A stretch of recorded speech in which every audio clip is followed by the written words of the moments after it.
ప్రస్తుతం మనతో పాటు బీజేపీ అధికార ప్రతినిధి ఎన్వి సుభాష్ గారు ఉన్నారు. సుభాష్ గారు, అంటే నేను అమిత్ షా గారు చెప్పారు నెక్స్ట్ అధికారం మాదే అని చెప్పేసి, గతంలో కూడా బీసీ ముఖ్యమంత్రిని చేస్తాం, అధికారం మాదే అని చెప్పేసి గతంలో అన్నారు. ఇప్పుడు కూడా అదే మాట అంటున్నారు.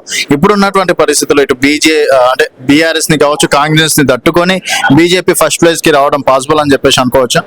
100% పాసిబుల్. ఎందుకంటే భారతీయ జనతా పార్టీ తెలంగాణ రాష్ట్రంలో గత కొన్ని సంవత్సరాల నుంచి అనేకమైన పోరాటాల దాటికి అటు కాంగ్రెస్ అటు బీఆర్ఎస్ రెండు ఒకటే అయ్యి ఈ రోజు మా మీద దాడి చేయడం కూడా జరుగుతుంది. ఎందుకంటే భారతీయ జనతా పార్టీ తెలంగాణ రాష్ట్రంలో అధికారం రావాలని చెప్పి అనేకమైన పోరాటాలు చేయడం కూడా జరిగింది. మా కార్యకర్తలు జైలుకి వెళ్ళినారు, ఆ కార్యకర్తల మీద కేసులు పెట్టినారు. అటు బీఆర్ఎస్ ప్రభుత్వం, ఇటు కాంగ్రెస్ ప్రభుత్వం.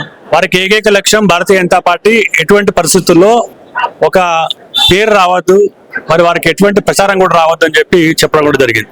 ఈ రోజు కనుక చూస్తే పిసిసి ప్రెసిడెంట్ గా ఉన్న రేవంత్ రెడ్డి గారు ఇంతకుముందు కేసీఆర్ గారిని అవినీతి కేసుల్లో మేము దోషులు చేస్తాం, వాళ్ళ మీద అనేక కేసులు పెడతాం, జైలుకు పంపిస్తామని చెప్పి పదే పదే చెప్పిన రేవంత్ రెడ్డి గారు ముఖ్యమంత్రి అయిన తర్వాత మర్చిపోయిన సంఘటన వాళ్ళందరూ కూడా గుర్తు చేసుకోవాల్సిన అవసరం. ఎందుకంటే కాంగ్రెస్ పార్టీలో ఉన్న వాళ్ళు బీఆర్ఎస్ పోయినారు, బీఆర్ఎస్ పార్టీలో ఉన్నారు కాంగ్రెస్ పార్టీకి పోయినారు.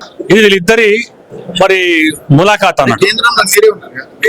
కేంద్రంలో మేము ఉన్నా కూడా రాష్ట్రంలో వాళ్ళు ఉన్నారు. ఈ రోజు భారతీయ జనతా పార్టీకి ఏకైక లక్ష్యం, మేము అధికారంలో ఉన్నా లేకున్నా కూడా అనేకమైన కేంద్ర ప్రభుత్వ నిధులు తెలంగాణ రాష్ట్రానికి తేవడం, తద్వారా పార్టీని బలోపేతం చేయడం, సామాన్య ప్రజలకు కూడా నరేంద్ర మోదీ గారు చేస్తున్న అనేకమైన అభివృద్ధి కార్యక్రమాల్లో వాళ్ళని భాగస్వామ్యులు చేయడం అనేది మా ఏకైక లక్ష్యం. సో ఇప్పుడు చూస్తే ప్రతి ఒక్కరు కూడా ఈ రాష్ట్రంలో భారతీయ జనతా పార్టీకి అధికారం తీసుకురావాలని చెప్పి ఒక దృఢ సంకల్పంతో ఉన్నారు. ఎందుకు చెప్తున్నానంటే అన్ని పార్టీలకు అవకాశం ఇచ్చినారు, ఆ అవకాశాన్ని వీళ్ళు సద్వినియోగం చేసుకోలేదు. అటు మహారాష్ట్రలో కానివ్వండి, అటు మధ్యప్రదేశ్ లో, అటు ఒరిస్సాలో కూడా ఈ రోజు భారతీయ జనతా పార్టీ అధికారంలో ఉన్నప్పుడు ఏ విధంగా అభివృద్ధి కార్యక్రమాలు జరుగుతున్నాయి, అధికారంలో లేనప్పుడే ఇంత నిధులు తీసుకొచ్చినారు, అధికారంలో వస్తే డబుల్ ఇంజిన్ సర్కార్ లో ఇంకా మన రాష్ట్రం అభివృద్ధి చెందుతుందని చెప్పి ప్రజలకు ఇప్పుడు క్లియర్ గా అర్థమైంది. తప్పకుండా మేము అధికారంలో వస్తాం. ఇప్పుడు రామచంద్రరావు గారు అంటే రాష్ట్ర అధ్యక్షుడు విధంగా చూడొచ్చు అంటారు. ఎందుకంటే బండి సంజయ్ గారు కావచ్చు, అరవింద్ గారు కావచ్చు, ఈటెల గారు చాలా మంది కాంపిటీషన్ ఉన్నారు కదా. ఇప్పుడు మాది పార్టీ విత్ డిఫరెన్స్ అంటాం. మేము పార్టీలో సంస్థాగతంగా ఎన్నికలు ఇవి వేరే వాళ్ళకి సంబంధించిన, మా పార్టీకి సంబంధించిన ఎన్నికలు.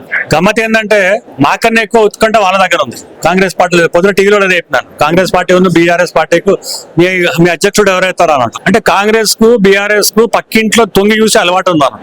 కాంగ్రెస్ పార్టీ అధ్యక్షుడు అయితే మేము పట్టించుకోలేదు, ఎవరైతే మాకేందని చెప్పి.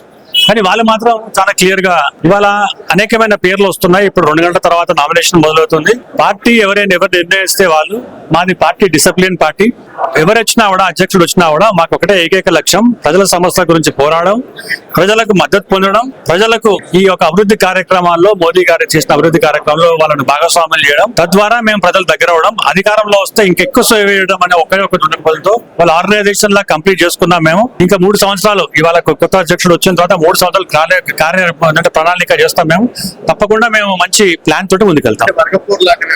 అటువంటి ఏముంటాయండి, మేము నామినేషన్ ఏమని చెప్తున్నాం, అందరు నామినేషన్ చేయాలి, తర్వాత విత్డ్రా చేసుకుంటారు, లేకుంటే ఎవరో ఒకరు అవుతారు ప్రెసిడెంట్. సో అట్లా కాకుండా ఏదో ఢిల్లీ నుంచి సీల్డ్ కవరు, అలాగే మన ఏంటంటే కాంగ్రెస్ పార్టీలో సీల్ కవరు, తర్వాత బీఆర్ఎస్ పార్టీలో ఇప్పుడు నెక్స్ట్ ప్రెసిడెంట్ ఎవరంటే ఎవరని చెప్తారు, ప్రెసిడెంట్ పోటీ లేదు అసలు. కానీ మా దగ్గర అట్లా కాదు, మీరు కావచ్చు, నేను కావచ్చు, రామచంద్రరావు గారు కావచ్చు, మన బండి సంజయ్ గారు ఎవరైనా కావచ్చు, ఇదే పార్టీ విత్ డిఫరెన్స్.